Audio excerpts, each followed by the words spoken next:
오랜만이에요. 팔려선교회. 청년회 이제 딱지 띈 지가 얼마 안 됐잖아요, 그죠? 야, 근데 지금도 청년 같아요. 뭐 청년이나 똑같이 뭐. 근데 참 너무 은혜로운 찬양, 말씀에 또 이렇게 또 찬양에 감동이 됐고요. 자, 오늘은 하나님께로부터 예수님으로부터 부름받은 사람들, 즉 다른 말로 말한다면 스카웃된 사람들에 대한 중심적으로 하나님의 말씀을 통해서 은혜를 나누고자 합니다.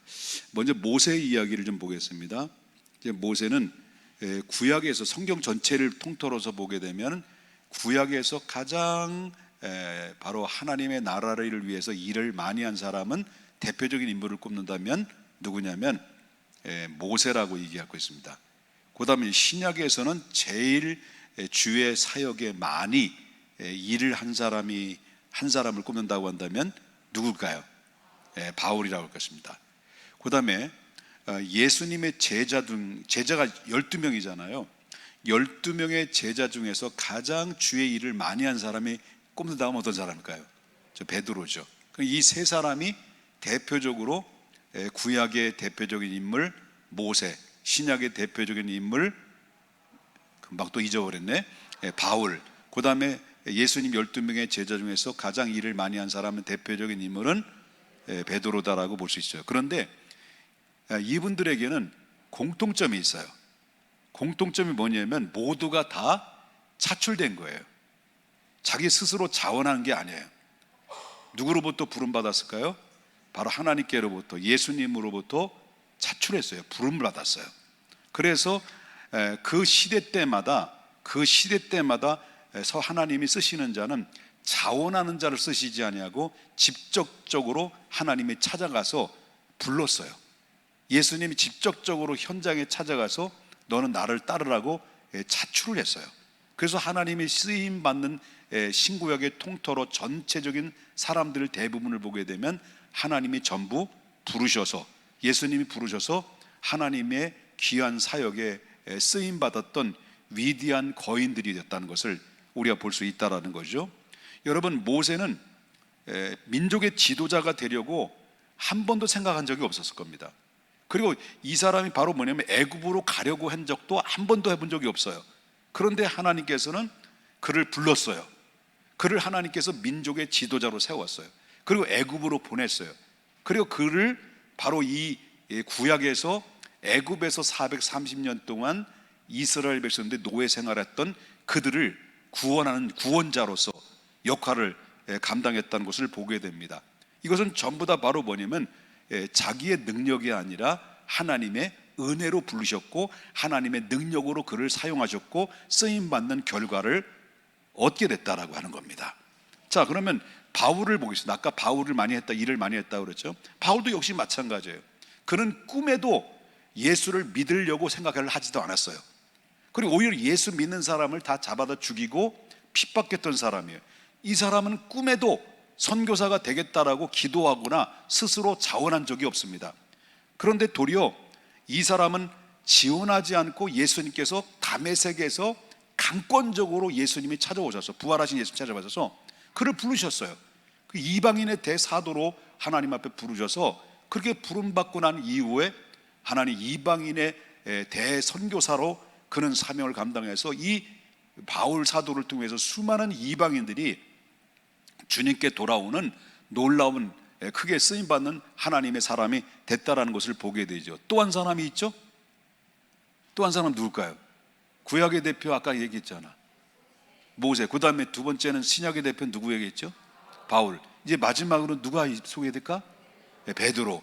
베드로 이제 모세도 짧게 했고 그 다음에 바울도 짧게 설교했고 베드로도 짧게 설교했다면 오늘 설교는 짧게 되겠네요. 그러나 아직 여러분 마음 놓아서는 안 됩니다. 길 수도 있습니다. 자, 베드로 보시죠. 베드로, 오늘 본문에 나오는 말씀이죠. 이 베드로는 예수님께로부터 크게 쓰임받은 하나님의 사람이죠. 베드로도 마찬가지입니다. 단 한 번도 베드로도 바로 그 마음속에 예수님의 제자가 되겠다라고 생각한 적이 없어요. 그리고 복음의 사도가 되겠다라고 생각한 적이 없습니다. 그런데 오늘 본문에 보게 되면 베드로가 갈릴리 바다에서 그냥 어떻습니까? 그 사람은 직종이 뭐예요? 어부예요. 그날 그냥 바로 고기를 잡아서 생활하고 생계를 유지하는 아주 평범한 이 어부에 불과했던 사람이라고 하는 건데요. 근데 오늘 본문에 보니까 자, 매일매일 하던 그 어부의 역할을 오늘도 이제 고기를 잡으러 간 거예요. 그럼 밤이 맞도록 고기를 잡으려고 그물을 내렸는데 그날따라 고기 단 한 마리를 못 잡은 거예요. 어부가 바닷가에 나가서 어부가 이제 호수에 가서 그물을 내리면 그물을 잡아야 어부가 진가가 나타나는 건데 그물을 잡지 못하면 집에 들어오면 얼마나 팔리냐는 거죠. 얼마나 팔릴까요? 그러니까 지금 상황은 바로 뭐냐면 고기를 잡지 못한 그날따라 그래가지고 이 절망한 가운데 새벽에 이렇게 그물을 씻고 이제 철거를 하려고 할 때 몸도 마음도 지치고 이런 가운데 있을 때 갑자기 누가 나타나셨어요? 예수님 나타나신 거예요. 이제 5장 4절이 나오는 말씀인데 그래서 5장 4절에 보니까 예수님이 그 현장에 나타나셔서 뭐라고 말하냐면 깊은 곳에 가서 그물을 다시 내려서 고기를 잡으라고 예수님이 명령한 거예요. 자, 그 당시의 직업이 베드로의 직업이 누구라는 거예요? 아니 누구래 누가 아니 이 기가 먹먹해가지고 이게 기가 먹먹해서 잘 안 들리는데 제 말은 잘 들리죠? 여러분 말은 제가 안 들려. 자, 안 들려도 괜찮아. 안 들리는 것도 뭐라고 우리 집사람이 야 그래도 안 들리니까 좋더라고요. 근데 자, 베드로의 직업이 뭐라 그랬어요? 어부요. 근데 예수님이 너는 가서 깊은 가서 그물을 내려라 고기 잡으라 라고 했던 그분의 예수님의 직업이 뭐예요? 원래는요? 몰라? 목수예요. 목수였다고. 그런데 아니 목수가 어부에게 그것도 밤이 맞도록 고기를 잡아도 못 잡았던 가운데 지금 이 베드로는 신경이 어떤 상태예요? 날카로운 거예요. 막 스트레스를 받는 상태인데 다시 그물을 정리하고 가려고 할 찰나에 갑자기 목수 출신인 예수님이 등장해가지고 야, 다시 그 배를 띄워서 그물을 깊은 데 가서 던져라 고기 잡으라 라고 말할 때 자존심 상할까 안 상할까? 상하지. 자존심 상하잖아요. 그런 가운데 있을 때 그렇게 얘기할 수 있잖아요. 아니 목수 처지에 내가 지금 어부로서 지금까지 잔뼈가 굵었는데 어떻게 나에게 감히 이렇게 그물을 내리라 말라 가서 깊은 데로 그물을 던져라 고기를 잡으라 말라 이렇게 할 수 있는 거야. 가방 나빠서 안 되겠다 막 이러면서 업어치고 비껴치고 이렇게 할 수도 있는 거잖아요. 얼마나 화가 났으면 그럴 수 있잖아요. 여러분들은 그렇게 될 수 있었겠죠. 화가 나니까. 근데 베드로는 아니었어요. 베드로가 왜 이래라 저래라 합니까? 당신 고기에 대해서 알아? 자꾸 흔들 수도 있잖아요. 그죠? 그래 안 그래? 흔들 수 있단 말이에요. 그런데 베드로는요 그날따라 왠지 화가 안 나는 거예요. 예수님의 말씀이 이제 꽂히는 거예요. 그래가지고 이 베드로가 뭐라고 말하냐면 5장 5절에 보니까 선생님이요 우리가 밤이 맞도록 수고했으면은 얻은 것이 없었습니다. 그러나 뭐를 의지해서? 말씀을 의지해서 당신이 말씀하셨던 그 말씀을 의지해서 내가 그물을 내리이다 하고 배를 다시 띄워 그리고 갔어. 예수님 말씀처럼 깊은 데로 들어가서 그물을 내렸어. 그물을 내렸더니 어떤 결과가 있었냐면 그분의 말씀하신 대로 그물이 찢어질 정도로 고기가 잡힌 거예요. 그러니까 6절부터 보겠습니다.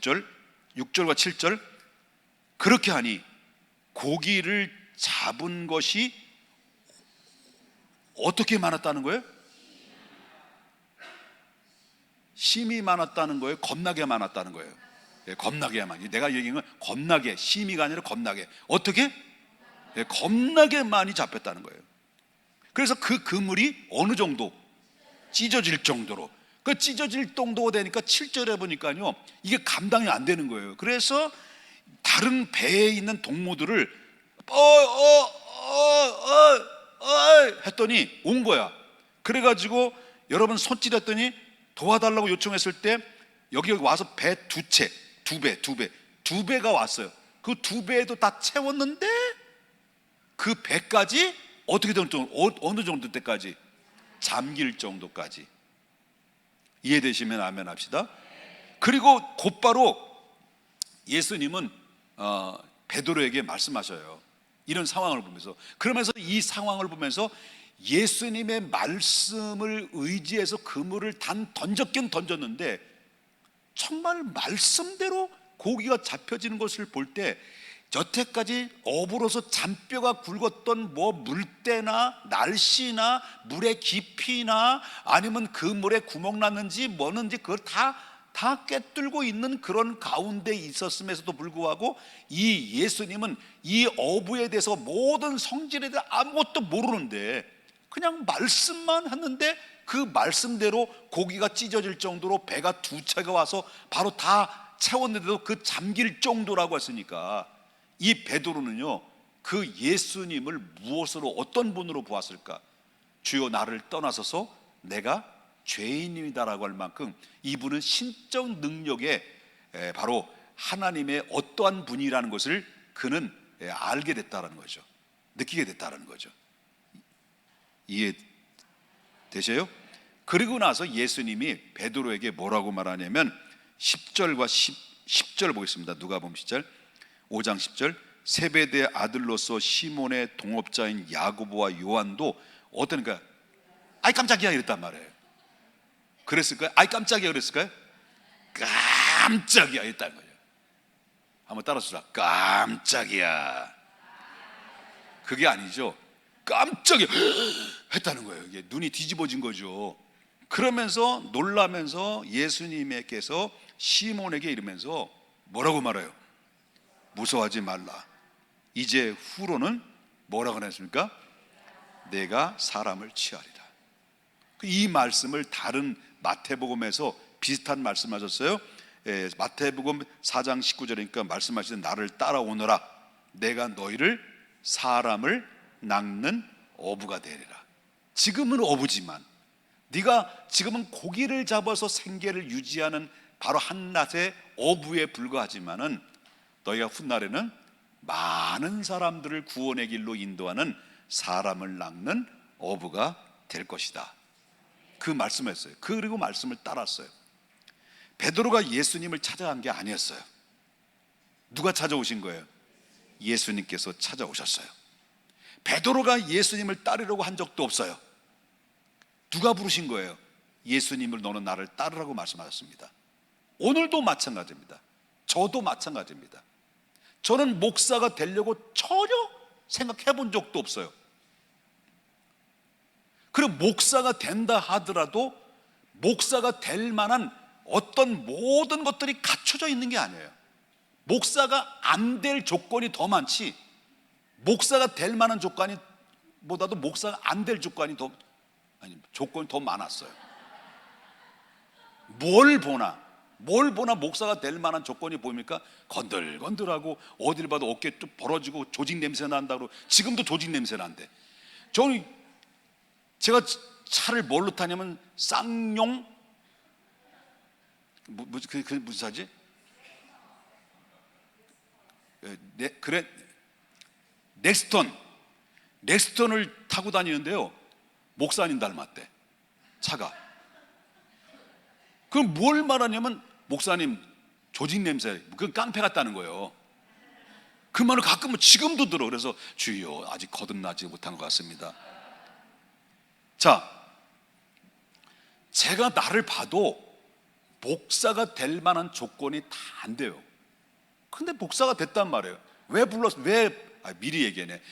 왜 목사가 됐을까요? 그냥 부르신 거예요, 하나님이. 여러분이 아니라. 그럼 나만 그럴까? 로마서 8장 5가지 시작. 자자자자자. 아시고 아신 나를 여러분 뭐예요? 정하신 나를 부르시고요. 내가 한 거예요? 아니에요. 하나님이 나를 부르신 거예요. 이게 은혜예요. 이 은혜. 그러니까 모세도 바울도 베드로도 자원한 게 아니에요. 하나님이 부르신 거예요.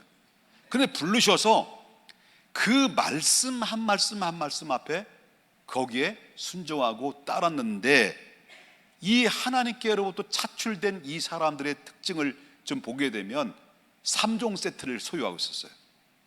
3종 세트인데 그 3종 세트가 바로 뭐냐면 바로 순종, 그 다음에 복종, 그 다음에 맹종이 있었어요. 하나님께로부터 쓰임받고 부름받고 난 이후로부터 이들이 왜 기적의 사람이 됐느냐, 그의 지팡이 하나 가지고 여러분 10가지 재앙을 내리고, 지팡이 하나 가지고 여러분 하나님의 물을 치고, 그리고 지팡이 날 홍해를 가르고, 이런 모든 역사의 기적들이 일어나게 됐던 그 이면에는 그 세 분의 특징적인 것인데, 그 세 분 안에 뭐가 있냐면 순종과 복종과 맹종이 있었어요. 맹종이 나쁜 것으로 생각하는 것은 아니, 미련한 것이다? 아니에요. 그게 아니에요. 그래서 순종이 뭐냐? 순종은 기쁨으로 따라가는 거예요. 기쁨으로. 그럼 복종이 뭐냐? 하기 싫어도 하는 거예요. 그러면 맹종이 뭘까요? 네? 맹종이 뭐예요? 싫든 좋든 따지지 않고 묻지도 않고 무조건 따르는 게 맹종이에요. 근데 기적은 어디서 났냐? 성경의 역사를 어디를 봐도 기적은 맹종을 통해서 났어요. 여기 인간의 계산이 안 들어가는 거예요. 여러분, 하나님의 말씀에 순종할 수도 있고 뭐 하기 싫을 수도 있는 것이고, 뭐 때로는 이성적으로 맞지 않고 논리적으로 맞지 않고 비과학적이고 비이성적일 수 있단 말이에요. 그런데 하나님께서는 이런 모든 역사 이면에는요, 이들의 바로 순종과 복종을 넘어서 맹종을 할 때 그 말씀이 하나님의 말씀이라면, 그 말씀에 나는 무조건 싫든 좋든 하나님의 말씀에 따라서 그 길을 순종해 나갈 때, 거기에 하나님 앞에 행동해 나갈 때, 하나님께서는 결과적으로 볼 때는요, 모세를 모세로 만들었고요, 사울을 바울로 만들어서 하나님의 이방인들의 사도가 되었고요, 베드로는 사람을 낚는 어부가 되는 놀라운 역사가 임하게 됐다. 이 모세를 다시 한번 보겠습니다. 모세를 다시 한번 보겠습니다만은, 모세는 하나님의 말씀하실 때마다 모세는 맹종했어요. 그러니까 무슨 말이냐면, 홍해 바다에 땅 이스라엘 백성들이 이끌고 왔는데 홍해가 다 가로막혀 있어요. 홍해가 가로막혔을 때 뒤엔 누가 찾아와? 자전거 타고 오토바이 타고 저 바로가 부릉부릉부릉부릉 하고, 아니지, 말이네. 불병거를 타고 지금 계속 누굴 쫓아오는 거예요? 지금요, 이스라엘 백성들을 쫓아오는데 앞에가 탁 뭐가 막혀요? 홍해가 가로막혀 있어요. 막막한 거죠. 백성들은 이제 중내 산내 원망 불평, 모세를 향해서 막 손가락질을 하고 있을 때, 그때 하나님께서 단순히 바로 모세를 향해서 무슨 말씀하십니까? 지팡이를 내밀라, 이렇게 말씀하실 때 지팡이를 내미는 거예요. 그 군중들 앞에서 지팡이를 내미는 순간에 바로 뭐냐면 홍해가 갈라지는 그런 기적의 역사가 나타났다는 것을 보게 돼요. 이것이 뭐냐면, 순간적으로 급한 상황 속에 있는데도 불구하고 생각할 겨를도 없는 거예요. 그냥 맹종이에요. 맹종이 아니면 불가능한 일이에요. 그래서 모세는 거기에 따라서 즉각적으로 하나님의 말씀에 순종을 했을 때 홍해가 갈라지는 놀라운 역사가 임하게 됐다. 만약에 의심하는 거예요. 이게 어떻게 가능하지? 이게 논리적으로, 비과학적으로 이게 안 되는데, 그러다가 지팡이를 쳤어. 의심이 들어가고 반은 믿고 반은 안 믿은 거예요. 지팡이를 내밀었어. 안 열렸어. 그럼 어떻게 되는 거예요? 팔리는 거죠. 물 문제 보시, 물 문제. 백성들 물 달라고 그런 거예요. 물이 없어. 그럴 때 하나님이 지팡이를 내밀어 반석을 치렀습니다. 반석에 뭐가 나왔어요? 물이 나왔어요. 이 모든 것들이 하나님의 말씀이 임할 때 즉각적으로 내가 좋든 싫든 묻지도 않고 따지도 않고 주님의 말씀하시면 그 말씀대로 내가 순종하게 하겠습니다. 저 순종했을 때 거기에 뭐가 일어났어요? 기적이 일어났잖아요. 이야, 이 강연아 집사님이 영감이 7배나 더해요. 오늘 말씀과 주님 말씀하시면 내가 나아가리라. 주님 뜻이 아니면 나는 안 간다께요. 영감이 7배. 여러분, 이런 모든 기적의 역사 이면에는 묻지도 않고 따지지도 않고 주님 말씀하시면 순종하리라. 여기에 뭐가 있습니까? 기적이 나타난다. 아멘 좀 크게 하면 놀라운 역사가 여기에 뭐 과학적이 있습니까? 이성적이 있습니까? 이 비과학적이면서도 영적인 세계는 그런 세계가 아니라는 거죠. 또 오늘 베드로 또 다시 한번 보겠습니다. 베드로는 고기 한 마리도 못 잡았어. 새벽에 그물을 씻었어. 예수님께서 베드로에게 말씀하셔. 깊은 데 가서 그물 던져라. 베드로는 대답해. 선생님이요, 오늘 밤에 맞도록 수고하였을 때 얻은 것이 없으면 주님 말씀하시면 그물을 내리리다 해가지고 주님 말씀하시면 그물을 내리리다. 강연아 집사님, 이 강말씀 집사님이야. 우리 강연아 집사님은 강말씀, 이 닉네임 강말씀. 질투하면 별로 은혜가 안 돼요. 믿습니까? 주님 말씀하시면 그물을 내리라. 이 말씀이 얼마나 결국 배 2개가 다 잠길 정도로 잡히는 기적의 역사를 보게 되면, 그래서 결국 어떻습니까? 그 사람은 훗날에 기독교 역사상 가장 위대한 하나님 앞에 쓰임받는 사람들이 됐다라고 하는 것을 보게 된다는 거죠. 그래서 여러분 사도행전을 보게 되면 사도행전 전체에 몇 장으로 되어 있습니까? 28장으로 되어 있어요. 그 1장부터 8장은 바로 베드로 행전이라고 얘기해요. 근데 9장부터 28장의 엄청난 이 길은 장에 있어서는 여기서는 바로 바울의 행전이라고 그래요. 그러니까 이 베드로의 행전에서 베드로에는 그 1장부터 8장까지는 베드로의 맹활약의 역사가 이 성경에 다 들어있어요. 근데 여기서 한 번 설교를 할 때 3,000명이 돌아오는 역사가 있어요. 한 번 안진뱅이를 일으켜 세웠는데 거기에 때는 5,000명이 들어오는 역사가 있었어요. 이런 모든 역사를 이면에는요, 바로 뭐냐면 믿음으로 순종하고 그리고 복종하고 맹종하다 보니까 자꾸 이거 되네? 되네? 하다 보니까 하나님의 능력을 완전히 100% 신뢰하게 되는 놀라운 역사 임하니까 그에게는 계속 기적의 역사들이 임하게 됐던 것을 우리가 보게 된다라고 하는 것이죠. 여러분, 이제 22일 날 우리가 계속해서 준비하고 태신자를 작정하고 그리고 기도하고 릴레이 기도하고 또 만나고 그래서 찾아가고 그를 인도하는 그 과정 속에 있었을 때 우리는 때로는 내 생각과 내 형편과 내 생각을 따지고 내 형편을 따지고 교회가 너무 압박하는 거 아니야, 너무 바가지 그는 거 아니야, 뭐 등등 여러 가지 불만도 있을 수 있어요. 이거는 여러분, 우리가 이 거대한 문제 앞에 우리의 내 마음속에 좋은 일일 수도 있고 내 마음속에 부담 일이 될 수도 있고 또 내 마음속에 또 어떤 의심이 될 수도 있고 확신이 안 갈 때도 있고 자신감도 없을 수도 있고 이런 경우가 있단 말이에요. 그러나 오늘 전체적인 성경의 내용을 보게 되면 기적은 그때도 일어나듯이 지금도 일어난다는 것을 믿으셔야 돼요. 믿으시면 크게 아멘 하십시다. 기적은 지금도 일어난다. 그럼 우리가 할 일이 무엇입니까?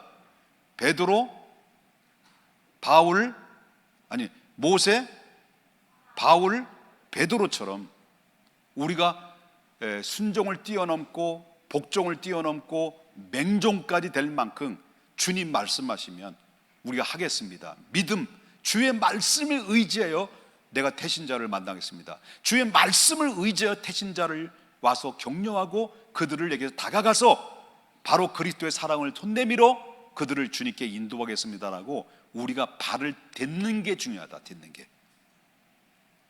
발을 딛는 게 중요한데 우리는 꼼짝도 안 한다는 거죠. 꼼짝도 하지 않는다는 거죠. 하려고 생각조차도 하지 않는다는 것입니다. 그러나 여러분 분명히 저는 믿습니다. 말씀을 의지하여 그물을 내려보십시오. 말씀을 의지하여 나가보십시오. 우리가 말씀을 의지하여 그들에게 두들겨 보십시오. 말씀을 의지해 그들에 다가가서 손을 내밀어 보십시오. 현장 속에 들어가게 되면 핍박도 있고 조롱도 있고 때로는 모멸감도 당할 수도 있고 때로는 자존심도 상할 수도 있는 그런 가운데 있었는지는 모르겠습니다만은 그런 가운데 틈바구니 속에서 가시밭에 장미꽃이 피어오르듯이 하나님께서 그 틈바구니 속에서 하나님의 예비된 태신자가 하나님께서 구원받기로 작정된 그 하나님의 잃어버린 어린 양을 색출하고 발견하고 주님께로 찾아오게 된 놀라운 기적의 역사는 보십시오, 반드시 있게 될 거라는 사실을 저희는 믿는 것입니다. 그 데려오는 역할은 가라, 우리가 가야 되는 것이고 강건하여 내 집을 채우라, 그것도 우리가 해야 될 일이라는 거예요. 여러분 요한복음 2장에 보게 되면 가나 혼인잔치가 있었잖아요. 포도주가 다 떨어졌어. 그럴 때 예수님이 포도주가 다 떨어졌나이다 할 때 어머니가 그렇게 할 때 나하고 무슨 상관이 있는겨? 나 상관없습니다 할 때 그래도 예수님께서 종도를 시켜요. 종도를 시켜가지고 아구 강아리에다가 아구까지 뭘 채우라는 거예요? 포도주를 꽉꽉 채워라. 그리고 그 포도주를 떠다가 연회장에 갖다 줘라. 그랬다는 거 아니에요? 아, 물이라고? 아, 물이었구나. 나 여태까지 포도주인 줄 알았는데. 항아리에 6개죠, 6개? 꽉꽉 채우라는 거예요. 그리고 종들에게 이제 시키죠. 일로 와, 너희들 일로 와봐. 일로 와. 너는 지금 당장 이 항아리에 있는 물은 어디에 쓸 물이요? 손님들이 있죠, 발 닦을 물이에요. 그럼 그 물은 깨끗한 물일까? 더러운 물일까요? 먹는 물일까? 발 씻는 물이 먹는 물이 아니죠? 그래, 안 그래요? 발 씻을 물이에요. 근데 그 발 씻어줄 손님들 발 씻어줄 대야에다 물에 떠다가 갖다 줘야 될 발 씻어야 할 물을 어디 갖다 주라는 거예요?